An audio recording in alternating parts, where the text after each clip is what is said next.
They've got a license to talk. Shocking.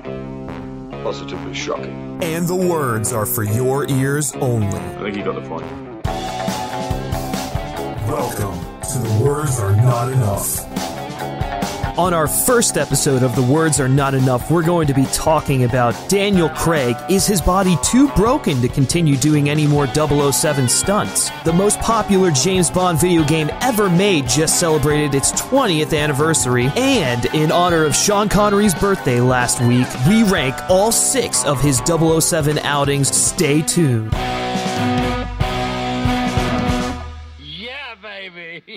Yeah, there we go. Hey everyone, welcome to the inaugural episode of The Words Are Not Enough. This is our all James Bond centric talk show where a bunch of James Bond fanatics talk about, guess what? James Bond. I am your host, Griffin Schiller, or as, in our little circle here, we're going to refer to me as Schiller. Griffin Schiller.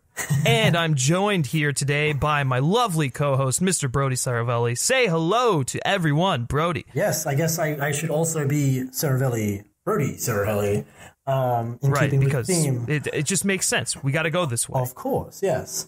Yes. I feel like I'd be more of I'd be more of a desk jockey than I would be a field agent, though. But yeah, let's face it. I think we would both be. We both make lovely money pennies. Exactly. yes. Pennies. Well, yeah, absolutely. Well, anyways, so like I mentioned, we're a bunch of James Bond fans. We wanted to make a podcast. This is something that we've been talking about for a while. Putting together a legit podcast talking about James Bond.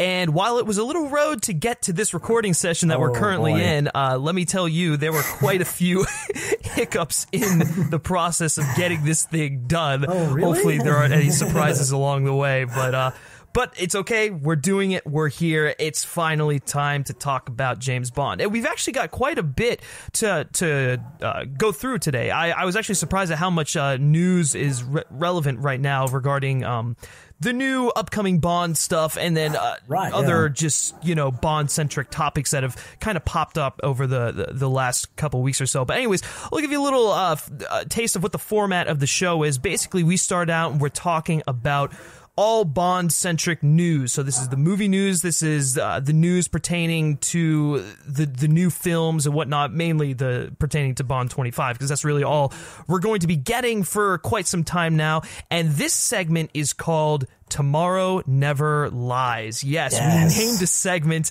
after Elliot Carver's newspaper in Tomorrow Never Dies. And actually, it's quite funny, this little tidbit here. The original name for Tomorrow Never Dies was in fact supposed to be Tomorrow Never Lies. Right. However, there was a slight typo, and I think the producers liked it better, so they stuck with Tomorrow Never Dies. And it didn't make the movie any better, and the title made less sense, I guess it was threatening. I don't know, Brody, what do you think? It definitely sounds cooler, but you're right, it makes little to no sense. But that's okay. The movie also had moments where it made little to no sense, so it was somewhat a lot of the movie made little to no sense. I know. I can't believe this. I was just sitting here, I was thinking, I was like, we have two things surrounding our show that deal with the Pierce Brosnan films that aren't Goldeneye. We have the title of our show, The Words Are Not Enough. Obviously, a little pun off of The World Is Not Enough. And then Tomorrow Never Lies off of Tomorrow Never Dies. Who would have thought? Anyways. Equal representation for the Brosnan films, except for Die Another Day. I wonder why. Right, of course. We'll forget that one happened. So yes, so Tomorrow Never Lies is our news segment. That's where we're going to be starting the show. From there, we're going to go into a segment we call Q Branch, where we talk about all of the other little nuggets we get from the Bond universe. This is mainly going to be comics, books, video games, any outside lore that doesn't directly pertain to the movies is going to be discussed in Q Branch. And then following Q Branch, we have a segment called Brother from Langley, which we'll talk a little bit about when we get there. I'm very excited for that segment. And then we finish out the show with a segment we like to call Shaken But Heard. And this is a discussion segment where we pick a topic and usually pertains to something going on in the week relevant to Bond. If not, it's just something we feel like discussing, and that's where we'll have more of a conversation. We're not discussing a list of things, if you will. So excellent. That's the layout of the show. Hope you enjoy it. I hope you stick around as we talk some James Bond. All right, so let's get into this, starting with Tomorrow Never Lies. Excellent. So, as we were talking about earlier, there actually has been quite a bit of Bond news that is, or Bond news and Bond rumors that have dropped recently. The first one we're going to talk about is, as you heard in the intro to the podcast, Daniel Craig and his ability to do some of the stunts in the new James Bond film, Bond 25. Because as we heard on the Colbert Show, Late Night with Stephen Colbert, he did confirm that he was going to be returning for Bond 25, and I think Brody and I are just... I don't know about you, Brody. I'm absolutely ecstatic. I think this is the opportunity to get the send-off that Mr. Craig deserves, and I'm very much excited to see what he's able to pull off in Bond 25. How about you? Oh, absolutely. This is the chance to stick the landing and just really solidify his tenure as one of the best we've had. So, I have high hopes, and I expect they will deliver. So... fingers crossed. Yes, absolutely. And kind of going off of that, according to The Mirror, because, the Bond films have been so physically demanding for Craig, all you have to do is watch that opening chase scene in Casino Royale to really see how physically demanding the stunts have been. I mean, that is probably one of the best action set pieces I've ever seen. Absolutely. But anyways, his wife, Rachel Weisz, is quote-unquote worried sick that he'll do himself permanent damage if he continues to do all his own stunts. A source told the paper that she's made him promise to do less physical action. So real quickly, Brody, I want to get your thoughts on that. Rachel Weisz saying that, listen, if he's going to do another one, he's not going to do his own stunts. You can have stuntmen do stuff. That's fine. That's kind of why they're there in the industry, to do the stunts. But does this actually mean that we could be looking at a less action-packed Bond film, or is this just something, just to be wary of when we're watching the movie, that Daniel Craig is not, in fact, doing his own stunts? Well, it would... If the next one turns out to be less action-packed, that will tie into a rumor we're going to cover coming up. Which may be possible. It comes from an anonymous source, so I am inclined to take it with a grain of salt, just based on, there are so many tabloid rumors surrounding Daniel Craig in the Bond films. Like he was going to come back and all this sort of stuff. So I am skeptical, but it does also sound like something that could be true, because he's 49 now. And if I were Daniel Craig's wife, I would be very concerned because, he as he's described many times over during press junkets for most of his other Bond films, he's always talking about the injuries he got on set. Like he broke his knee or something, or his elbow or shoulder or something in Quantum of Solace. So it wouldn't be the most out of left field thing in the world if his wife was concerned, but at the same time, he's not halfway in the grave. So I could see him, and he's a very fit man, so I could see him actually performing his stunts. But if he doesn't, I don't think it takes anything away from the film, because not at all. I completely agree with you on that. It then goes on to say, according to this source, apparently it is a quote unquote, it's a big bone of contention. There's a legacy to all these injuries, and she lives with them. They've come to an agreement about how hard he will push himself, and he's pulling back from the edge this time. It's a prerequisite. So once again, just confirming that he's going to do some stuff, but if it's anything like what we're seeing Tom Cruise do, he's probably not going to go out there and do that. And in fact, in an interview with Esquire, he has said, quote unquote, I knackered my knee and had surgery. I've had my right shoulder reconstructed, my other knee operated on, and my thumb got hurt. So it's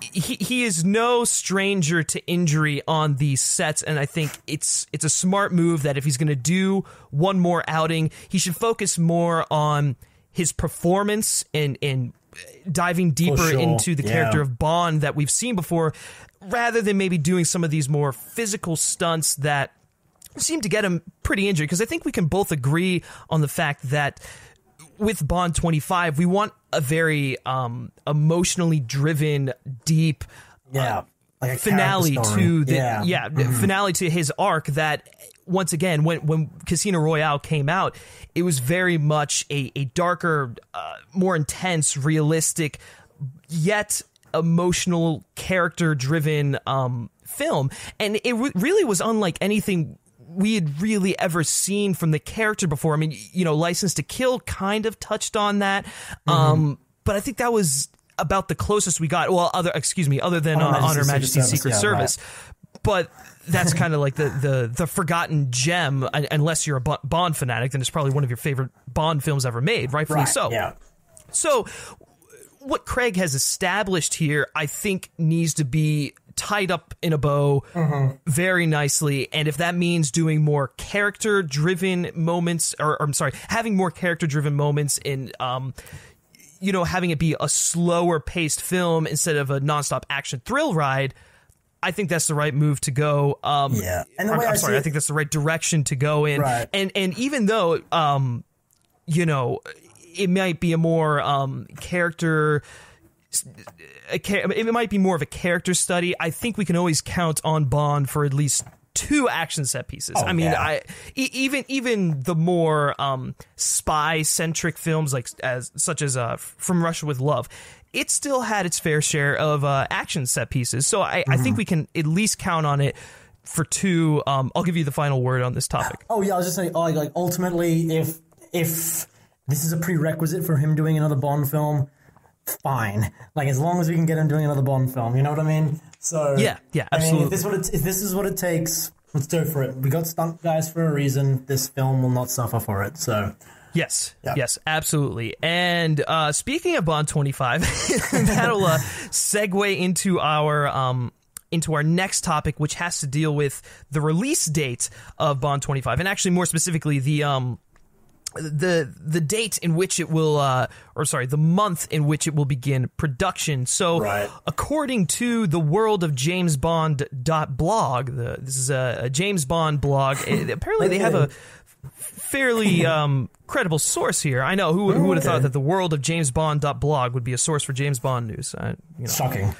I thought it was news for The Man from U.N.C.L.E. or Mission Impossible, something like that.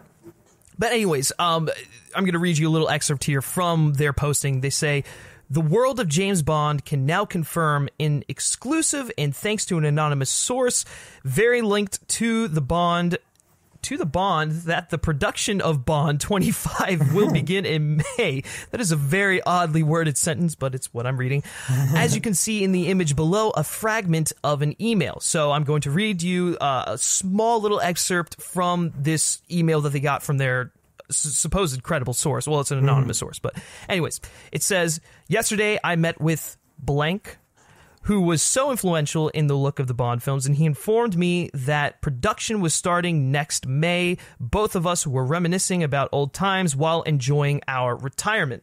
The article then goes on to say, "As we've been asked, the source comes from someone who has worked on numerous Bond films and who has recently retired. He or she worked in Skyfall, but he or she is still in touch with people involved in the James Bond films, and one of the friends confirmed him or her that the production of Bond 25 will begin in May." So, if these sources are to be believed, which, from where I'm sitting, they sound fairly credible. Right.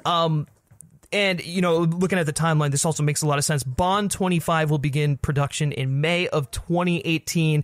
And once again, the film will be theatrically released in November of 2019. In fact, if I remember correctly, it's November 8th of 2019. 9th, is that correct? Yeah. 9th? Yeah. One of those days. Regardless, the film is coming out in November of 2018. They're going to begin production in May of 2018. Brody, what do you make of all this? I don't have a ton to say about this. I feel like that makes the most sense. In terms of a film's production timeline, that's over a year in advance, which means they can get this done by May 2019 at the latest, or I mean? Basic principal photography could be done, and they have almost half a year for post-production and reshoots and everything else. And it also means that from now until then, it's all scripting, which yes, is that was exactly what I was about to go. Great news, because I mean, take as much time as you want with the script, just polish it out, make it the best it can be. Because, like we were saying before, this is Daniel's swan song, so let's like make it the send off he deserves. You know what I mean? Like, let's wrap it up for his interpretation of Bond in a satisfying way. So yeah, take all the time you want. Yeah, I completely agree, and I think that's the thing to take away from this. It's that they're not rushing into anything. They're taking their time. They're making sure that, first of all, they actually have a story before they start going into any sort of production. Because I don't know if they quite have a story yet, but we'll get to that later on. Anyways, polishing a script, making sure it's perfect. And then making sure that before cameras even start rolling, they have a very clear and concise vision of where they want to take this project and where they want to wrap up Craig's arc. Because like we just said, he deserves the best possible finale that they can possibly give him. And I don't think that he would have returned if he thought that we were going to get another, Spectre or another Quantum of Solace or something like that. Something that was slightly subpar, even though I do enjoy Spectre, and I know you do as well. I think we could say it was definitely a step down, or maybe a couple steps down from what we got with Skyfall.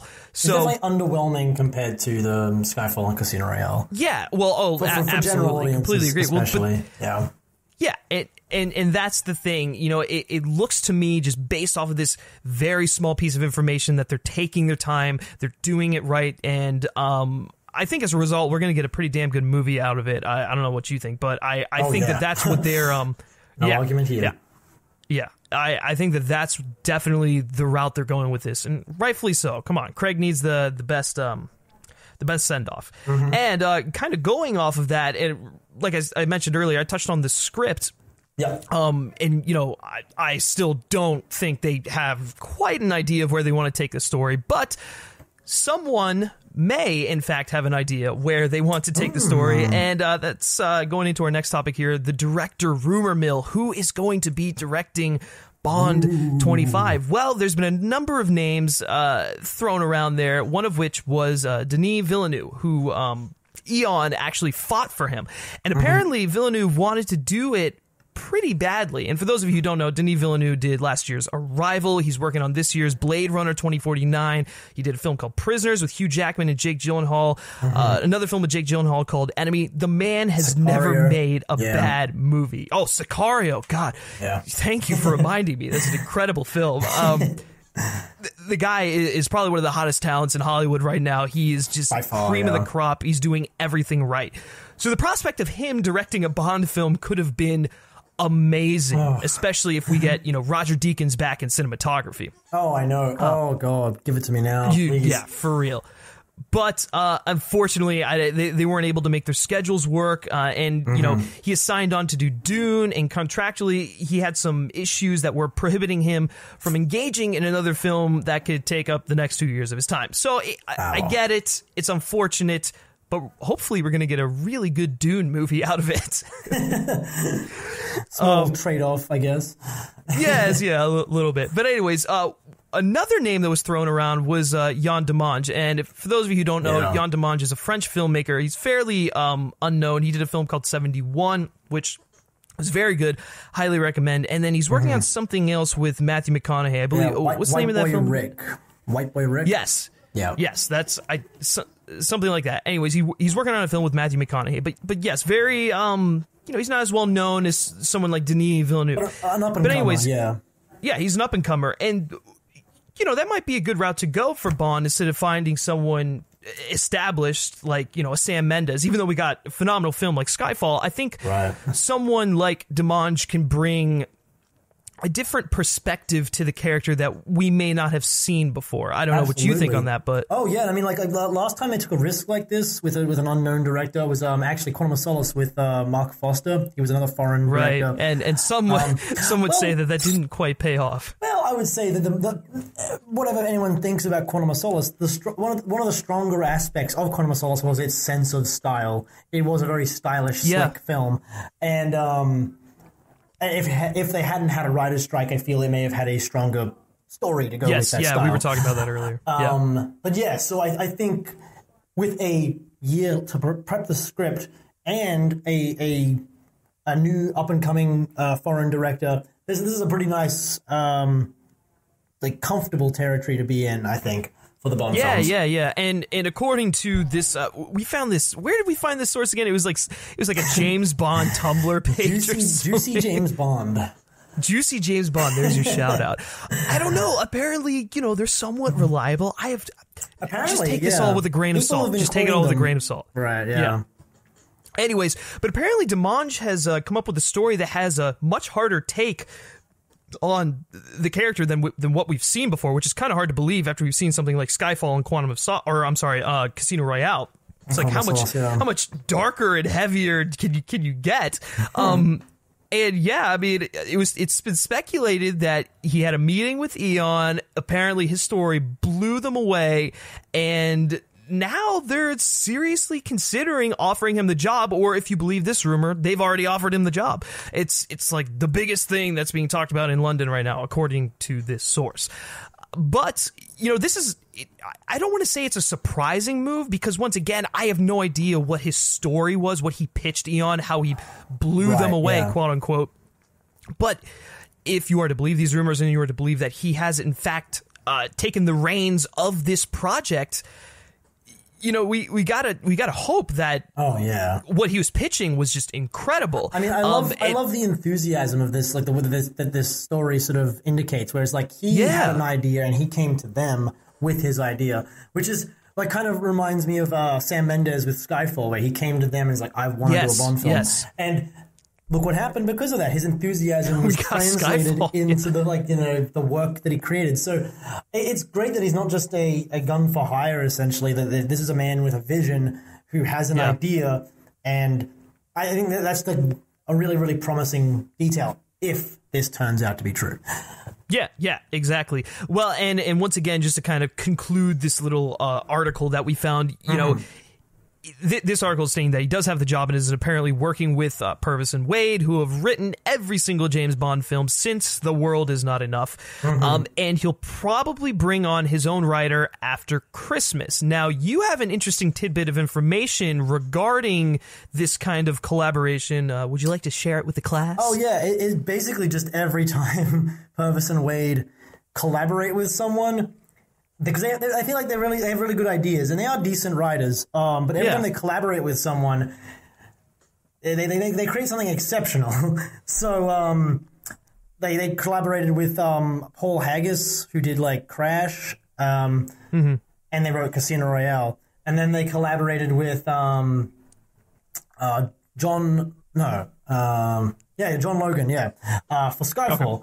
And every time they don't collaborate, I mean, World's Not Enough is decent, a little confused. Die Another Day is campy. And then Quantum of Solace, they weren't really attached. They weren't like really the writers because the writers' strike. But we'll chalk that one up to circumstance. Even Spectre, you could say, was mainly them. They were brought in to revise John Logan's script. So you could argue that may have some. I mean, again, I did not hate Spectre. I really liked Spectre, but the general consensus seems to be it was lackluster. So you could argue that may have been Purvis and Wade. So this is good that they're getting Purvis and Wade to work with outside people, because Purvis and Wade know Bond inside out, but having some new blood in there is always a recipe for a good film. So. Yeah. So far. Yeah, anyway, absolutely. So far. Yeah. No. I think this is good promise. I mean, if you were to believe these rumors, it's got a great director attached. Apparently, he's got an insanely good idea that he blew Eon away, and he's working with Purvis and Wade, and is planning on bringing his own writer on after they've probably gone through like at least a draft or two, or maybe even several drafts. Who knows? So this is all good collaboration news for Bond 25, and actually, that's going to wrap up our news regarding the upcoming James Bond film. And our next topic on the list here actually has to deal with the composer of several of the Bond films. He's probably my favorite Bond composer. I know he's yours as well. He recently gave an interview with was it the Royal Albert Hall? Yeah. So he was doing so he's doing a concert. He's doing a Casino Royale concert. I think it has something to do with Chris Cornell's untimely passing, and so he's doing a concert. He did a concert actually. I think that was last weekend. What at the Royal Albert, and if I were in the UK, I would have gone because that sounds phenomenal. Yeah. But oh yeah. But anyway, in this interview, he basically talked shop about making a Bond score and all that sort of stuff, and there were some interesting stories. He told about a story about how he had spoken with George Martin, who was the Beatles producer and also did the score for Live and Let Die. And he'd talked to him before he signed on to do Tomorrow Never Dies. And then how he'd also spoken to John Barry, who is the creator of the James Bond sound, essentially. Oh my God, yeah. John Barry is the godfather of James Bond. Right. And so he told a story about how apparently in this interview he recounts that one time he was talking to John Barry, and John Barry said, every Bond song is about cock. So he said, and then you think about it, and it's oh yeah, the man with the golden gun, and Thunderball. Oh my God. And he said that's the mindset that John Barry had when he was writing. And there's a funny little anecdote there. But the thing I thought was the most interesting is just that, because we haven't had David Arnold do a Bond score since Quantum of Solace, mainly because Thomas Newman was Sam Mendes' composer of choice, and so he was they're frequent collaborators. Choice. Yeah, and so the fact that he's so involved in the Bond world still maybe gives me an inkling of hope that he might be back for Bond 25, which would be a prayer answered, because the man is gifted, the man is talented, especially when it comes to this sort of thing. So I just. Not really anything conclusive, more just wild, rampant speculation. But right. Right? I'm sorry, what? I said a man can dream, right? Oh yes, yeah, absolutely. The thing about David Arnold is that like you mentioned, he's just so deep into the Bond lore. He has his roots there. I know he's composed other great scores, but he just lives Sherlock. And breathes James Bond. Regardless of what you think of the Brosnan films, I think his scores are one of the best things to have come out of those movies. The score for Tomorrow Never Dies, incredible. The score for The World Is Not Enough could arguably be better. I don't know. I think it is better. It's exceptional. I don't know. It depends what kind of mood I'm in, but they're both phenomenal films. Even Die Another Day has an excellent soundtrack. Right. It's good, and that's not even mentioning the incredible work on the early Craig films like Casino Royale and Quantum. Casino Royale, I think, is probably one of my top 5 favorite Bond scores, if not top 3, honestly. Yeah. The dude is just that good. He has such a punctual style. He knows how to use all of the instruments so very well, especially the horns. And when you're doing a film like James Bond, it requires that brass, that cool, that suaveness that comes with the character. Go ahead. What'd you say? It's so funny you bring up the horns, because in the interview he was asked how do you resist the urge to use the horns, and in a Bond score, and he said, I don't resist the urge to use the horns. I just use them because that's the classic sound. And it's exactly. Yes. Do it. That's one of the things that I love about him is his scores are so distinctly horn intensive. The brass is very much the central character of his scores. Anyways, this is getting a little bit into a tangent here, but it's great to hear, David Arnold talking about the fact that he's still excited about Bond, and maybe we could just maybe see him back for either Bond 25 or Bond 26. Although if, we are to believe that Christopher Nolan is going to be taking over for Bond 26 with the new Bond, then obviously we'll get Hans Zimmer as a composer, and that is a Bond score I would love to hear. Love it. I would absolutely love to hear that.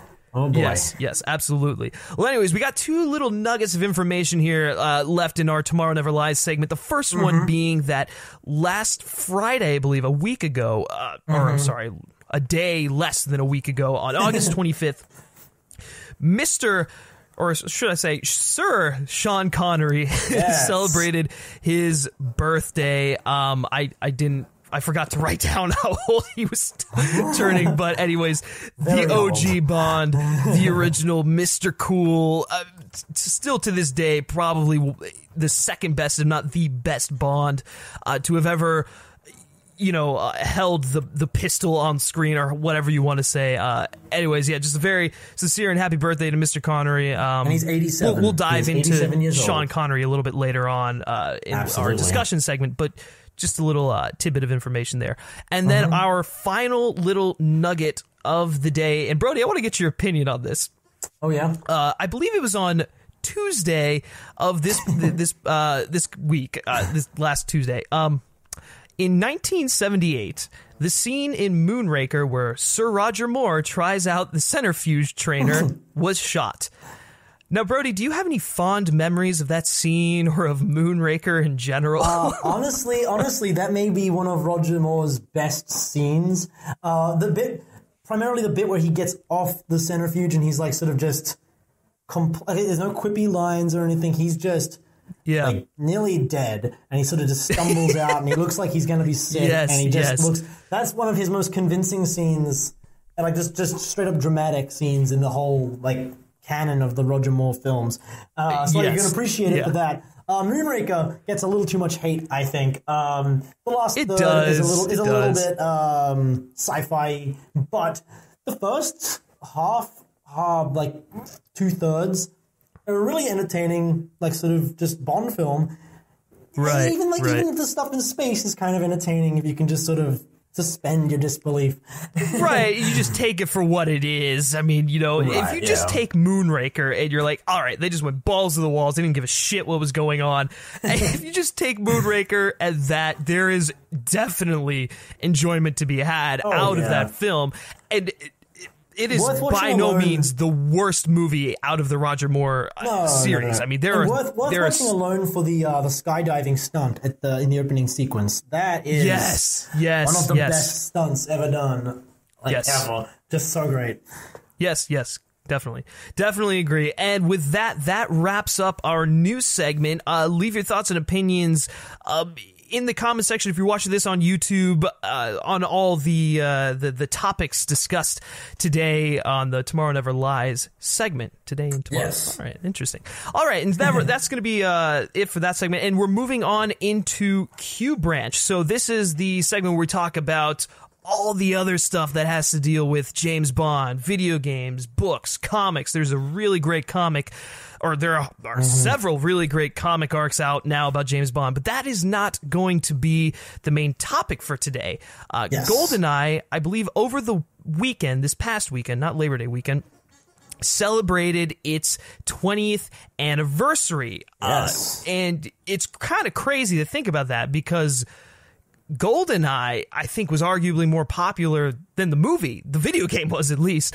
But anyways, Brody, I'm going to let you take over from here. You have a nice little intro piece to say about Goldeneye. Take it away.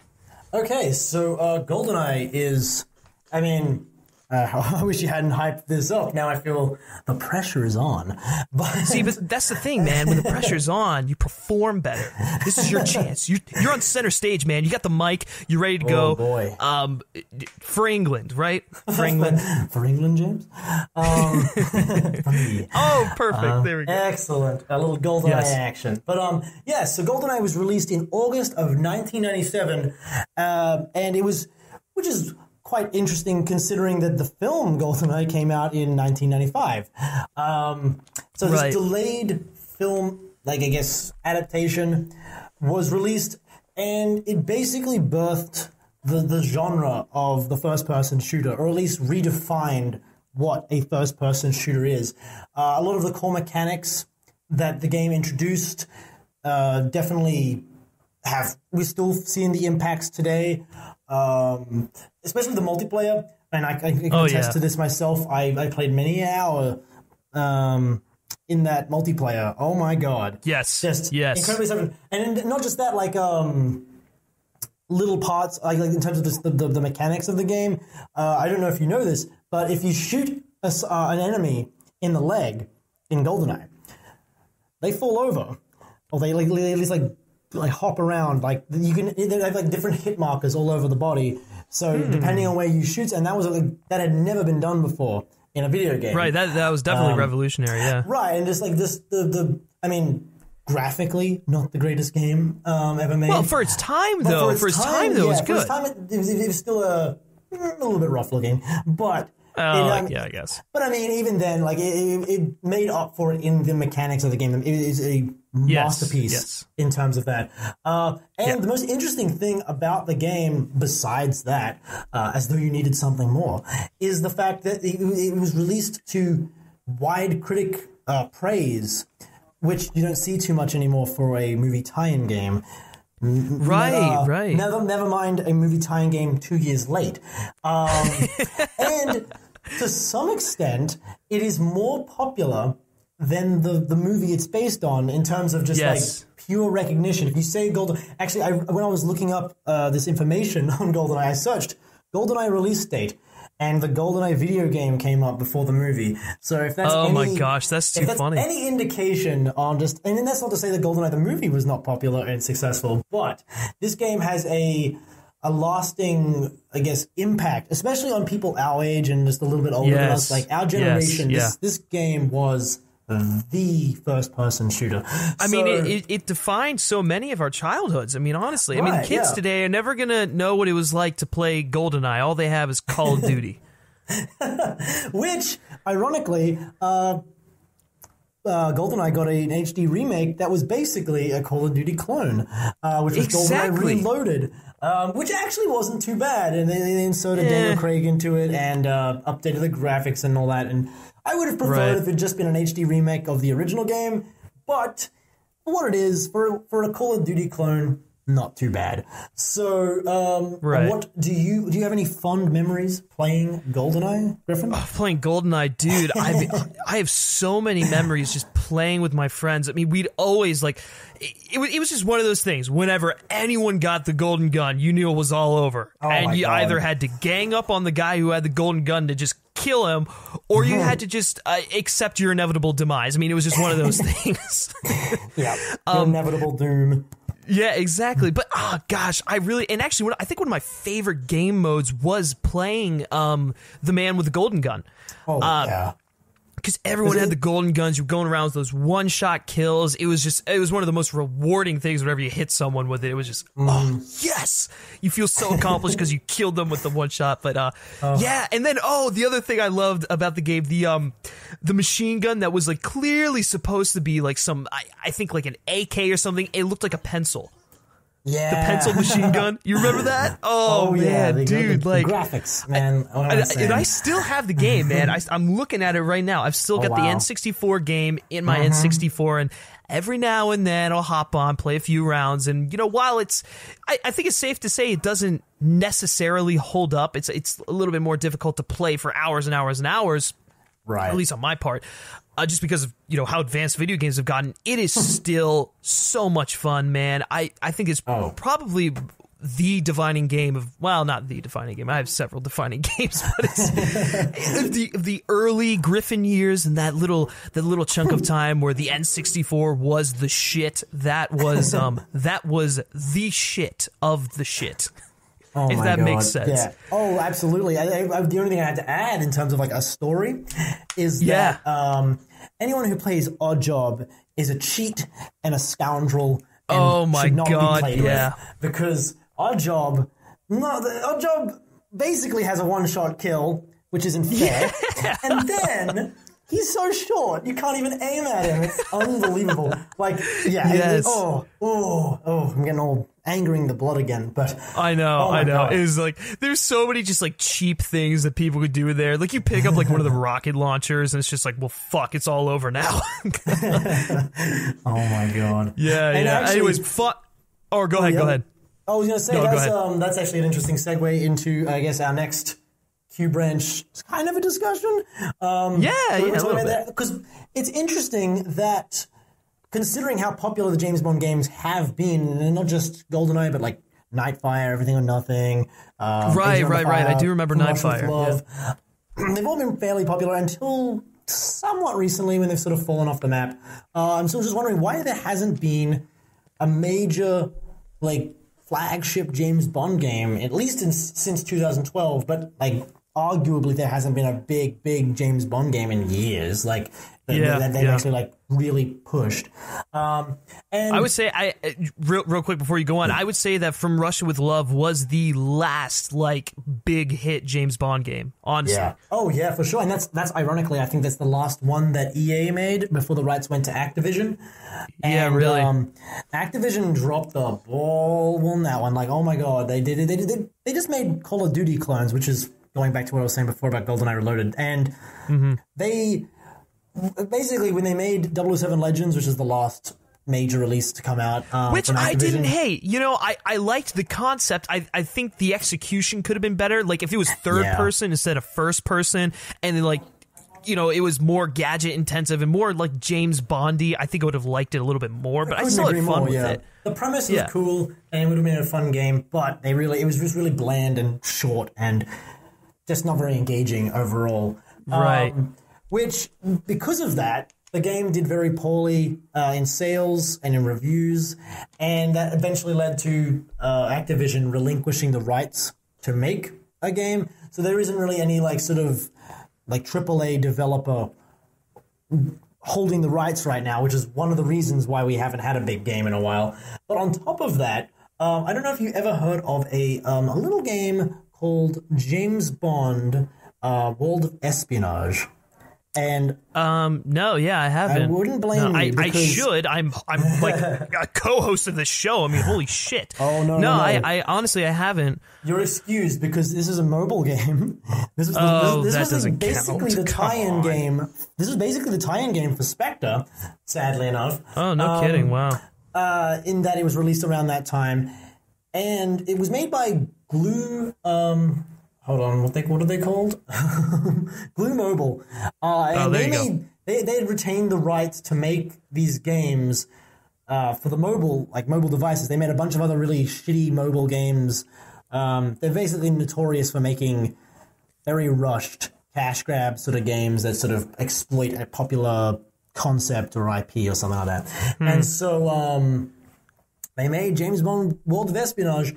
And while I have not played it myself, I watched some gameplay when I was doing some research, and that is the most abysmal excuse for a James Bond game I have ever seen. It is so pathetic. You're just tapping the screen essentially, and you like rank up your energy or whatever, and it just oh my god. It's like any other Clash of Clans or whatever, but with James Bond, and it's just one of those dumb mobile games. So frustrating. And so I guess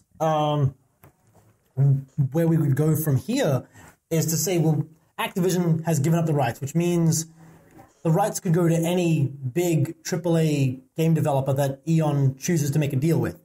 So is there anyone you think would make a great James Bond game? And if so, what would you like to see in a James Bond game? Actually, yes. I know the exact studio. Actually, there's... Okay. 3 studios that I can think of. One is a subsidiary of a studio, but anyways, there's 3 studios that I think could make a really good James Bond game, and my idea for a James Bond game I think makes this idea even better. Anyways, I think Rockstar would make a kick-ass James Bond game. They are the kings of third-person, open-world, action games. I mean, just look at Red Dead Redemption. Those games are incredible, and their quality. Actually, holy shit, another studio just popped into my head. But anyways, the one that just popped into my head is irrelevant. Well, not really, but they're not as good as the other 2. Anyways, so Rockstar, I probably towards the top of my list. The other one, what is it? BioWare, the subsidiary of EA. They're the ones who make what is that? Dragon. Dragon Age? Yes, Dragon Age. They make Dragon Age, and then obviously they make Mass Effect. Now they took a little bit of a hit with Mass Effect Andromeda, seeing as it wasn't so critically and commercially successful. I think it's time maybe they get a new property. James Bond could be the winner. And then my final company, and this would just be kind of cool because they happen to make my favorite game series to date, would be Ubisoft. I think Ubisoft is another great company that would make a kick-ass James Bond game. I mean, similar to Rockstar, they are proven in the third-person action adventure type atmosphere or game space which is where I think James Bond is ultimately best suited. I mean, granted, it started out in the first person thing with Goldeneye and whatnot, but just seeing how first person has transitioned into these Call of Duty knockoffs type thing. I mean, Battlefield is fun. I like it. I like the game mechanics in there, and it's a better version of Call of Duty, but it all just feels the same. And I want whatever the next James Bond game to be, or whichever studio to have that's going to have the rights. I want them to make a Bond game that is as good as arguably my favorite Bond game, which is From Russia with Love. I mean, obviously Goldeneye's on a pedestal, but that's more nostalgia than quality. From Russia with Love is a truly phenomenal video game on top of being a great Bond game. And so that's actually a great segue into what I think would be a phenomenal Bond game, taking the classic Bond stories and applying them to this third person format, much like what they did with From Russia with Love. And in From Russia with Love, they took some creative liberties on how the story kind of wrapped up and whatnot, at least from what I remember. Because in From Russia with Love, they had the jetpack involved there, and that was clearly not utilized until Thunderball. But anyways, which I think Thunderball would be a fantastic way to kick off this new third-person Bond video game stuff. I think Thunderball has the entire package. It's got the secret organization that is trying to take over the world, bomb stuff, get money. Inspector, you have the cool exotic locations. You've got a very recognizable villain in Largo.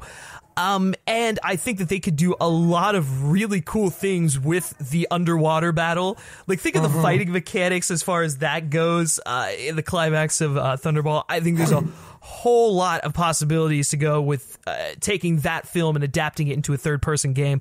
But anyways, those are the three studios that I think would be the best to house the James Bond video game property, and that's kind of the route I would like them to go with the games, because I think that's ultimately where the richness and the nostalgia for James Bond can really come to life in maybe the younger audience who isn't, they haven't watched any of the classic Bond films. This could be a great way to introduce them to James Bond is through these games, of course, if they're of age, right? Of course, yeah. Yeah, so that is my take on that. What studios would you think would be good to house it? And what I would agree with Rockstar for sure. I think, especially because of their emphasis on open world. I think part of the fun of the Bond films is the sort of the sense of epic scale and exotic locales and all that stuff. And I think the best way to replicate that in a video game would just be to give you the player a big map and just say, go wherever you want and do your missions. Yeah. And that sounds like something that is something that Rockstar does very well. Yeah, that's for sure. And they have a great emphasis on story, which I think it would be really cool to see. I would also and this might be pushing it because who knows, but. Naughty Dog. I love Naughty Dog. I've always loved Naughty Dog. Oh shit! And I didn't even think about that. I actually think that would be a better option instead of BioWare personally, just because the Uncharted games have a very similar mechanic style or mechanism, I guess you could say. When you compare it to like a game like From Russia with Love, they're very similar. Yeah, like a third-person shooter with the story emphasis and very large dramatic scale, and yes. Also what gives me a little bit of hope is they usually stick to their own IPs, but their sister company Insomniac just did a Spider-Man game, so maybe they will branch out and start doing some existing properties like a James Bond game. I feel like they'll just be so fun. And I guess for me personally, what I want to see most, and I think this actually differs from what you were saying, I want to see an original story. My favorite game, James Bond video game, at least two of them, are Nightfire and Everything or Nothing, which they're not based on anything. Oh, no kidding. You were a fan of Everything or Nothing? Man, Everything or Nothing is like the prototype for From Russia with Love. I feel like it's very similar. Well, I mean, I would agree with that. I just happen to think that From Russia with Love did it better, and also, it also. We were so accustomed to seeing Pierce Brosnan Bond games and whatnot and stuff like that, and modern day Bond games. So taking something that took place in the 60s, putting it in video game form was also refreshing in that regard. And that's another reason why I think that, maybe doing a similar thing as From Russia with Love would work today, because we don't always get those. I think I would play that in a heartbeat. But again, at the same time, there's like a soft spot for like those original stories where you feel like you're watching a new movie, you're getting on a new adventure. And I mean, Nightfire is my personal favorite. I adore that game so much. And that's a first person game. So I mean, I don't have any preference whether it's first person, third person. I think both can be fun if done right. Which means don't do it like Call of Duty. But if whatever studio ends up doing it can't fight the urge to make it Call of Duty-esque, just go with the third person, because better safe than sorry. But that's basically all. I don't want to see like stealth elements implemented into the game. I feel like that's never emphasized too strongly, but when it is, it works so well, and it's just so much fun. So I guess that's really the main things I'd love to see. I just want to see another Bond game, another original Bond game, because it's been so long. For real, man. And I just yeah, because I mean, I know you played. Was it Bloodstone? Mm-hmm. Yeah, you played that, and you said it was fairly all right. I just had no interest in it, just because, like, I don't know, man. Nothing from the trailers, the gameplay excited me. It just looked so generic. It was. I mean, it really generic, did look like you're based off of a movie video game, which is sad for James Bond, because James Bond has always been the exception for that. Yeah. They have always been the exception. Yeah, no, for sure. So it is a shame, but yeah, I guess that's that. So that's it from Q Branch. All right. Well, we're moving into the segment that I am particularly proud of, at least in naming it. Brother from Langley. Now, you hear this and you're like, what the hell is that? Well, if you remember, well, obviously if you're a Bond fan, you know, but for those of you who might not know, Brother from Langley, Felix Leiter from the CIA, the American CIA, has always been referred to as that brother from Langley, or what's his name? Jeffrey Wright in Casino Royale comes up to James Bond and he's like, I apologize for not introducing myself, brother from Langley, and stuff like that. And anyway, so it's just like, Felix Leiter is that brother from Langley. A coy way of dropping that he's like CIA, it's a very yes, exactly. Nice little playful way of doing that. Yes. Precisely. So this segment is going to be a little bit interesting, because it's not going to talk about James Bond. We're going to be talking about, in this segment, just a little bit here and there about spy films in general, and espionage films, and big tentpole spy action films such as Mission Impossible, Kingsman, stuff like that. Because while James Bond is phenomenal, and we love James Bond, there's been kind of, I guess you can say, a resurgence of spy films. I mean, spy films have always been there, but they've started to become more and more popular again with stuff like the more recent Mission Impossible movies.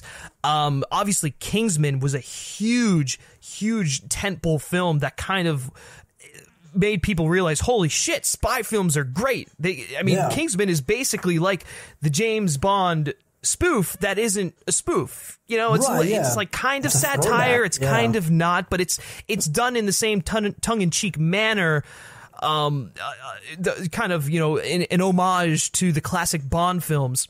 And people seem to have responded well to that. So this whole segment here is dedicated to that.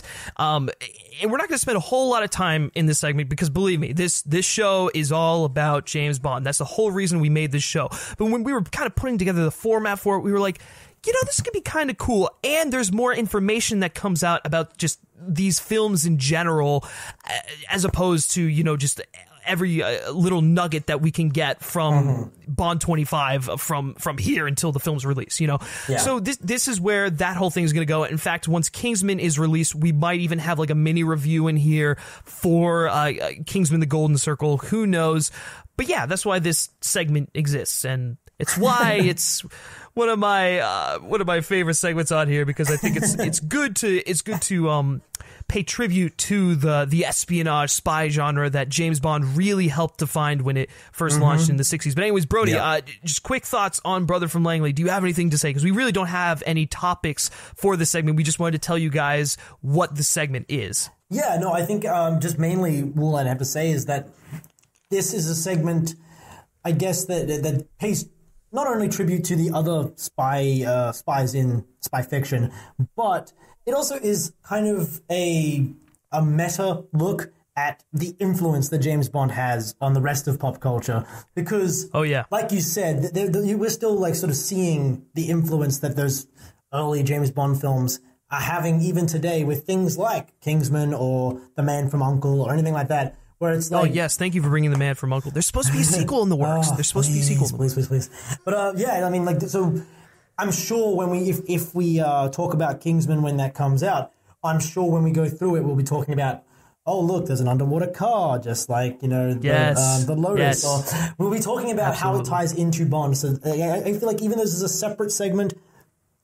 Separate from Bond will still be very much a part of the discussion. I feel like it's impossible not to. Felix. Just like Felix. Just like exactly. Felix. Just like Felix. There we go. So yes, that is Brother from Langley. All right, now moving on to our final segment of the show. We're at the home stretch here, guys. Woo.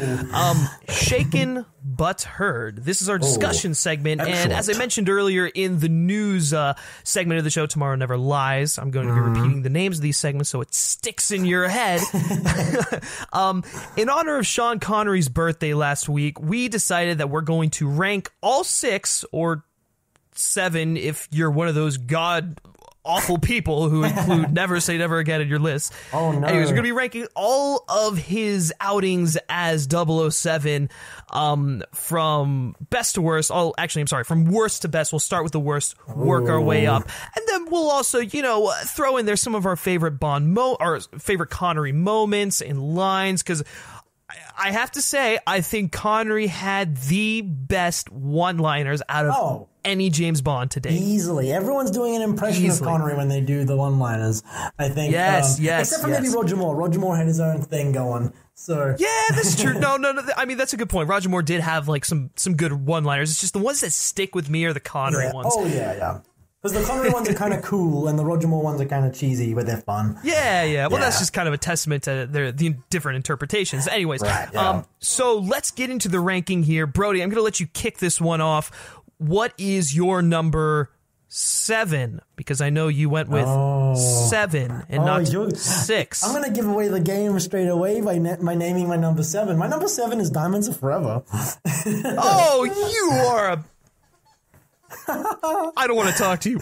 I can't believe what I'm hearing right now. Are you kidding me? Are you fucking serious? 100%. Really? And I can explain. Diamonds Are Forever is a heap of shit. You're a sociopath.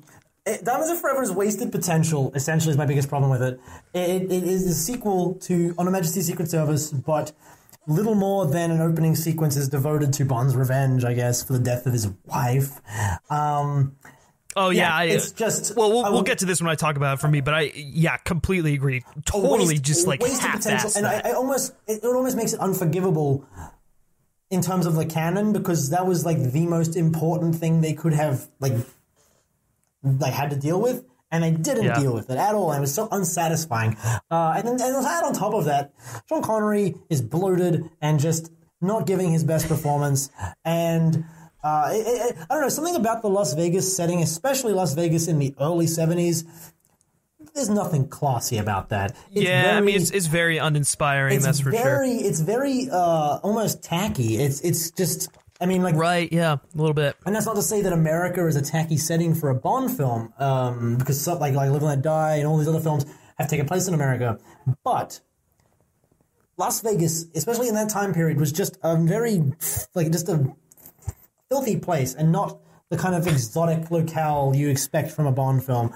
It was just it was just very, very underwhelming in general. And then you've got like Blofeld in drag and Charles Gray doing a terrible, like his whole performance as Blofeld is dreadful. And it's pretty awful. Yeah, I'll agree with you. I mean, it's hilarious when he goes like, well, look what the cat dragged in, but it's terrible. Like I cannot overemphasize how bad it is. So that's Diamonds Are Forever. Very.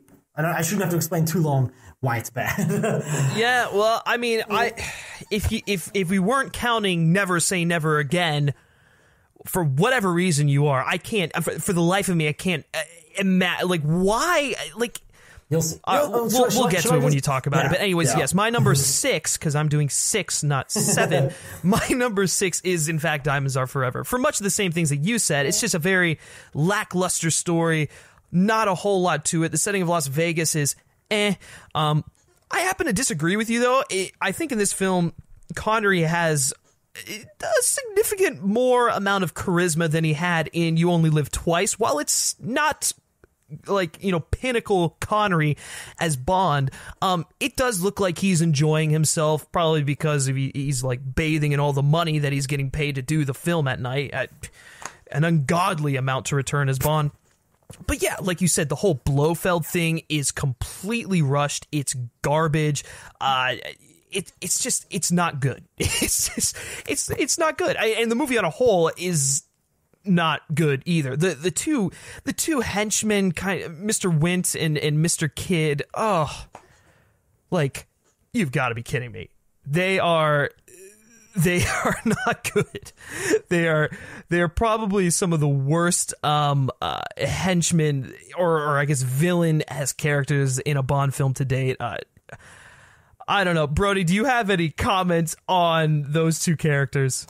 Wint and Kidd, they're funny in a weird, very inappropriate kind of way, but it's I don't know. I don't have too big of a problem with them, just because they are the only, like, they're some of the only parts of the film that feel like, they're actually having fun with the film, I guess. They just felt so out of place, man. It didn't work for me. You think? Yeah, and then I don't know. Yeah, I mean, I don't know. Well, it's just a little nitpick, but and then Jill St. John as the Bond girl. Oh my god! I mean, it's just, the movie on a whole just does not. It doesn't, like, everyone's like, "Oh, this is Connery's return," and like when the movie was coming out, it's like you watch and you're like, "This does not feel like a Connery Bond film. This is just bad." So yeah. For a lot of the reasons you already mentioned, that's why Diamonds Are Forever is my number 6. All right, so. Yeah. What is your number 6? My most controversial of the list, Never Say Never Again. So it's terrible. Yes. And it belongs at the very bottom, right alongside Diamonds Are Forever. But this is a ranking, so I've got to put one above the other. Never Say Never Again gets a slight edge. It's not official, and it never should be. It's terrible. No. But I would argue that Sean Connery gives a better performance in Never Say Never Again than he did in Diamonds Are Forever or You Only Live Twice. This is a controversial opinion here, and we're probably going to get a lot of hate for it. Maybe, but he was definitely more into it in that. And maybe it was because he was spiteful against Cubby Broccoli and he wanted to, like, just, shove it to him. But True. He actually gives a shit in the role. He's a little bit more fit, surprisingly enough, even though it's like 2 decades later, or a decade later, or whatever. And it's just... He's having fun. The guy playing Largo isn't terrible. He actually has a lot more charisma than the Largo in Thunderball, because he has more screen time, essentially. He's nowhere near as iconic or menacing, but he is serviceable. I think Kim Basinger's an interesting Bond girl. She's not... Oh, she's fine. She's fine. And I mean, the whole movie is, again, dreadful. She's no Domino. She plays Domino, but she's no. No. She's not the Domino that I know. Well, that's fair. Yeah, and so like, that's really all I really have to say about it. The soundtrack's terrible. The main song is god awful, but and then like there's a lot of really cringeworthy moments in it. But there are some moments where it's like, this is kind of entertaining in a stupid alternate universe kind of way. So. It's a slight edge, but it's, again, like I should stress that they're even. They're both just as bad as each other. Yeah. That's fair. All right. So what's your number 5 then? My number 5 is You Only Live Twice.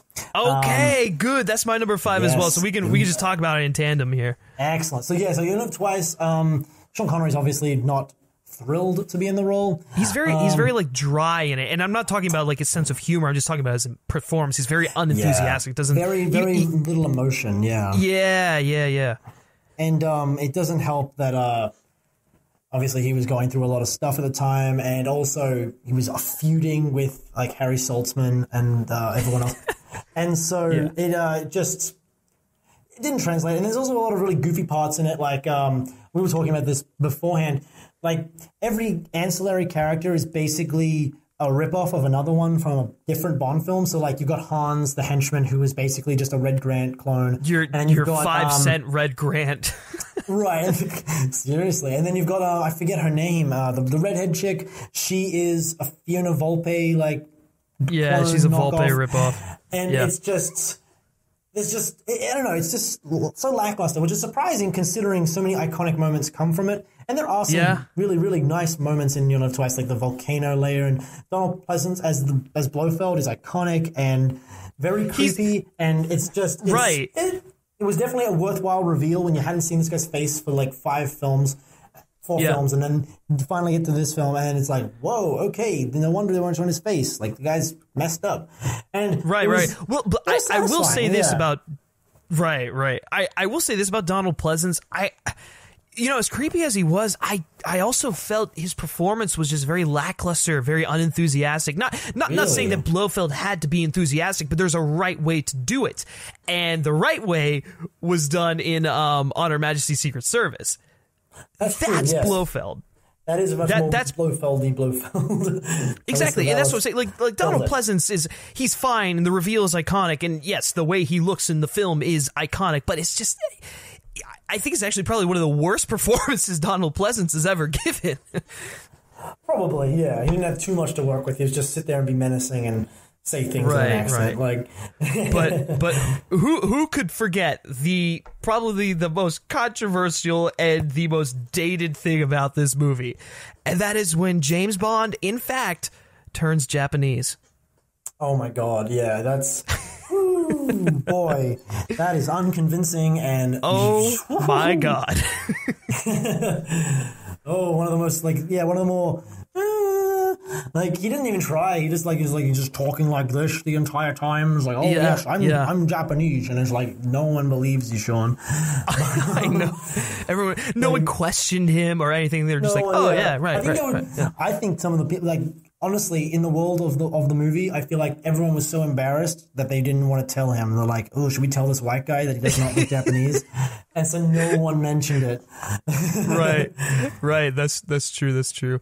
But one of the other parts that I really liked about the movie was Little Nelly. The stuff with Little Nelly when he goes into the air, and he's fighting off the planes and stuff like that. That whole sequence was awesome, and I think that's probably one of my favorite parts of the movie, obviously other than the climax where they invade the lava layer and all that stuff like that. But the part with Little Nelly, it was fun, and I loved how they used the 007 theme as they're like building it like piece by piece. They're playing the theme, and then they're doing the like shot for shot, like you know what I'm talking about. Anyways, but yeah. I think that's the thing that I can say with You Only Live Twice. Well, sorry, I can't believe I didn't even mention this. The iconic theme by Nancy Sinatra. I mean, You Only Live Twice is probably one of the best Bond themes to have ever It's beautiful. Been. Yeah. It's fantastic. Anyways, I think the thing that at least that I can say about this movie is that it's just, it's not the best Connery outing. It's very average as far as the best ones go, but it has a lot of fun moments to it, and on the whole I think the movie is just, it's fun. That's the best way I can describe You Only Live Twice. Yeah, no, for sure. All right, now on to number 4. What is your number 4? My number 4 is Dr. No.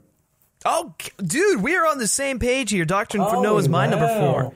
Excellent. Yeah, Dr. No is it's the original, and there's a lot of things it establishes that I guess it never really, it doesn't have the luxury of a history to build on, but it is just it sets everything up so beautifully. It's an exceptionally well made movie, But I never find myself going back and rewatching it. I guess because it is the first one and there's so much left to develop afterwards. Right.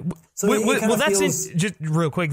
Which is interesting because that's actually probably one that I have watched the most out of the Connery films. Thunderball's probably up there too. But yeah, for whatever reason, Dr. No, I was just always like, oh, Dr. No's on. Yeah, I'll turn that on. Oh yeah, I'm kind of in the mood to watch Dr. No. I whatever it is, the movie it's really solid, you know. Oh yeah, for sure. So it's a well-made movie, and it establishes the Bond formula in a prototype stage really well. It just right. I mean, Ursula Andress as Honey Rider, iconic Bond girl. All the stuff. Oh yeah. Oh, go ahead. I was gonna say the next three just happen to do things a little bit better for me. So yeah, no, and I agree with you. Yeah, absolutely. I mean, and the I think Dr. No as a character was a great introduction to Spectre, and it was one of those things where it was like he was never really shown a whole lot throughout the movie, but like his presence was always felt, and I thought that was really effective. Just quick few more moments here that really stuck out to me. The casino bit, the reveal of James Bond. Come on, like exactly, dude, yeah. Perfect stuff there. And then the other scene that I really like is when he's waiting in the house for the guy to come back, and he's like playing solitaire with himself. Great movie overall. Great first outing for the character of James Bond with Sean Connery. All right, what's your number 3? My number 3 is Thunderball. Dude, we are literally on the same page here. I think we're gonna have the exact same. What are your next 2? Just curious. We'll get to that in a bit, but yes, Thunderball. Yes, Thunderball is like when all the pieces finally came together completely. It is a well-oiled machine. It is some weak points. It's like some of the editing is a bit slow. There's some slow sequences. Yeah. Even for like a film of that time, it's like the underwater stuff. But it is a technical marvel with all the underwater stunts they did. The story is really entertaining. Classic Bond story. The locales. Like, it really introduces that world roaming aspect to the series. Yeah. And it's a gorgeous film. It's just so much fun to watch, I think, anyway. And then, it did, like, you got Tom Jones doing the theme song, and it's just, dude, tell me about it. Iconic. Seriously, though. No, I, once again, completely agree with everything you're saying. And this one is interesting because originally I would have had Thunderball below Dr. No, but as I've started to watch Thunderball more and more over the years, I've really had a new appreciation for it because that entire hijacking sequence where they're stealing the plane and hiding it underwater, holy crap, that goes on for way too long. And I mean, that's just it's a sign of the times and whatnot like that. Like, I get it, but that would always be the part where I would fall asleep. And then I would always wake up when they're having like the Mardi Gras thing, and I would miss like a huge chunk of the movie. And as a result, I'd always be like, Thunderball, meh, it's all right. But as I've stayed awake watching the entirety of the film, it has, I've had a new appreciation for it, and I like it more as a movie. I think Sean Connery has some of the most iconic moments in this, like the part where he's with Domino, who, by the way, Domino, played by Claudine Augiers, or Augiers, whatever, is probably top 3 Bond girls in my opinion. She is just great. But Fiona Volpe, I would also argue. No. I mean, I know you love your Volpe. No. Anyways. But well, speaking of Volpe, the iconic scene, she's dead. Like, he's just like, dead. Exactly. That's one of my favorite Sean Connery lines, honestly. I would agree. That's probably one of my favorite Bond lines as well. But then the other one I really like, and as you heard in our intro, is in there when he's on the beach. He's got his Ray-Bans on. He's got his pink, button down short sleeve shirt or his polo, whatever. He looks fratty as hell. And then he shoots the guy with the shark harpoon, and it's he's got the point. I think he's got the point. Like, just pinnacle Connery Bond. Honestly, I can't speak enough about Thunderball. And then, like you said, the underwater sequences are honestly revolutionary for its time, and it costs a lot of money to do. Yeah. So yes, all right, Thunderball number 3. What's number 2? I think I'm gonna do, because this will give away what my number 1 is. So I'm just gonna do a top 2 together. Okay. So number 2 is Goldfinger. Holy shit, we have the same list. Oh my, I can't even believe it. Yeah, except for Never Seen Never Again. We have the exact same list. Holy shit. Dude, I honestly, because we did not reveal our list to each other before recording this. Oh my God, I can't believe. And honest to God, like the switch here to put From Russia with Love at number 1 only came recently after rewatching it again. But yeah, go ahead. Speak on both of these. Well, we'll both speak on both of these films. Yeah. Right. Well, Goldfinger is the classic Bond film. There's nothing really. It's pinnacle. I can say that has not been said. The theme song is beautiful. The by Shirley Bassey, the great Shirley Bassey. Yes. The Goldfinger is the quintessential Bond villain. He just established everything you'd want in a Bond villain. He's fun. He's kind of menacing. He's gluttonous. It's just so great, and he has even though he's dubbed, he has great chemistry with with the Bond and the rest of the cast. Yeah, which is surprising. Yeah. And then Pussy Galore, great pun name, and also oh my God, just a great character. She's just really feisty and fun, and well, she's strong. She's a strong female character in the film, which is awesome. For sure. And so and so I just honestly. Odd Job. I can't say, and Odd Job is the quintessential. Or Odd Job, sorry, yeah, and it's everything about it is just so well put together. It's a well-oiled machine. And as for From Russia with Love is first of all a really great adaptation of the book.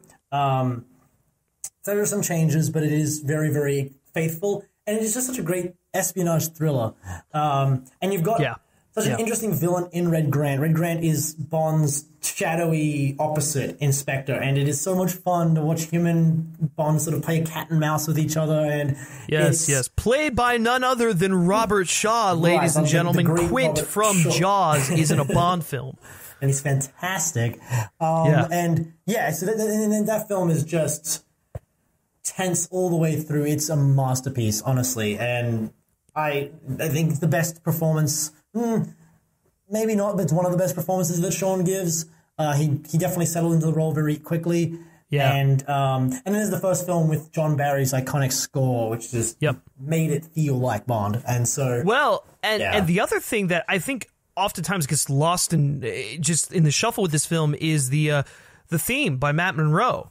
Yes, a lot of people. Yes, it's phenomenal. It's classy. It's elegant. It's sexy. It's like the perfect Bond song for the time period.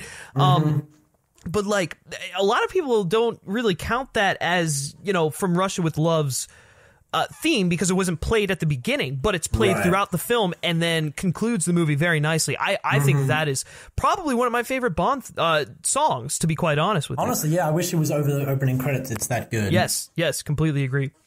But yeah, I just real quickly go through these. Yes, completely agree with everything you have said. Goldfinger, it's iconic. All of the tropes that we know with Bond happen in this movie. We have Goldfinger hamming it up, great villain. Odd Job, the iconic henchman with the hat. I mean, the opening to this movie, shocking. I mean, like, it's perfect, witty. It's it established the trope of having him doing some sort of like little mission before the actual story begins. Pussy Galore, I mean, my God, when she first introduces herself, is like, my name is Pussy Galore. My God, I must be dreaming. I mean, it's just, oh God, once again, going back to Sean Connery and his just incredible one-liners. I loved it. And then the finale at Fort Knox is great. It's really great. I also love the golfing scene. I thought that was pretty. The golfing scene is so good. Yeah, it is and that's like so beat for so beat good from the book too. It's amazing. Yeah. Great stuff. But yeah, all around, Goldfinger has always been my favorite Connery film for the longest time, simply because of just how Bond it is and like how iconic it is. But From Russia with Love has always been my number 2. After recently, I'm just like, this movie is, dare I say, underappreciated? I mean, I don't know. I could be wrong. I think oftentimes it gets overlooked by like it's overshadowed by Goldfinger, especially and Goldfinger and stuff like that. Yeah, exactly. But From Russia with Love is like pinnacle espionage, Cold War spy thriller with James Bond as your central character. I mean, it really, really is. His mission is to go get a Lecter decoder. I mean, how more Cold War could you possibly get? And he's going to Russia. Right, yeah. And the whole double agent thing where he's going with Tatiana, who's, you know, working for Spectre, but she's also like kind of falling in love with Bond and all that stuff. She's faking the romance at first and ends up being real.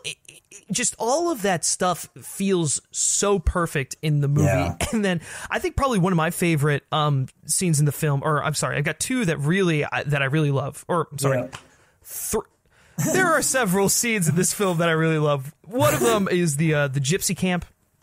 That whole thing, and then Red Grant kind of, or I'm sorry, not Red Grant, but then the Russians kind of come in and start like trying to kill Bond and stuff like that, kill the gypsies, and the attack on the camp. It just really, really cool stuff there. I love the way the action was done in that one. The other one is when the sniper scene. Oh yes, with the billboard and coming out of Marilyn Monroe's mouth. Yeah. Yes. For whatever reason that scene just sticks with me. I love it so much. It's Hitchcockian in the way it's like done. Oh my god, this is the perfect word for it. It is Hitchcockian. Then the other ones towards the end, or obviously the train sequence, the whole thing with them being on the train. Yeah. You know, Red Grant confrontation, that was great. And then the stuff at the end. I love the boat chase. The boat chase is great. You know, it's like the more I think about it, the more stuff they packed into this movie that you don't initially think of when, you know, you think, oh, From Russia with Love. Yeah, he goes to Russia, like, get the Lecter, meets the girl, yada, all that stuff, fights Spectre. Yeah. And then obviously the iconic shoe blade. Come on. Yeah, with Rosa Clem. Come on. Yeah. She's creepy too. Yes. Oh my god. Yeah, absolutely. But anyways, honest to God, I'm amazed that our lists are the same, but I'm happy that we both have the same appreciation for the Connery films. And that's going to do it for Shaken But Heard, and that's going to be the end of our show. Hopefully you've enjoyed our first episode of The Words Are Not Enough. We had a lot of fun doing this, I know. It was a pain in the ass to finally get it right, but I think we got it right, and I'm so very happy. Yes, absolutely. But anyways, Brody, where can the good people find you on the interwebs? Well, I do have a Twitter, so you can find me at Brody Saravelli, which I'm sure that'll be linked in the description. So if you're worried about my last name, it will be spelled for you. There you go. Yes, and you can always find me on Twitter at Griff Schiller. Now, be sure to subscribe to this podcast on iTunes. Yes, we're going to have it up on iTunes hopefully in a couple of days. It's going to be on Spreaker now, though, so if you want to go listen to an audio-only version of it, you can go listen to Spreaker. You can also go find this episode on YouTube by searching Men vs. Movies. It's on the Men vs. Movies channel, which is the YouTube channel that we run, where we do movie reviews and talk about movies and stuff. So a lot of that good stuff anyways. So the tentative schedule for The Words Is Not Enough is going to be every Wednesday at 9 a.m. That might change. We might release it on Mondays. We're still working out the kinks. This is just our pilot episode. So please leave a review if you are in iTunes. Let us know how we did. Give us a rating. All that good stuff. The most important thing, though, is to subscribe. All right. Well, that's going to be it for this episode of The Words Are Not Enough. And until next time, take care.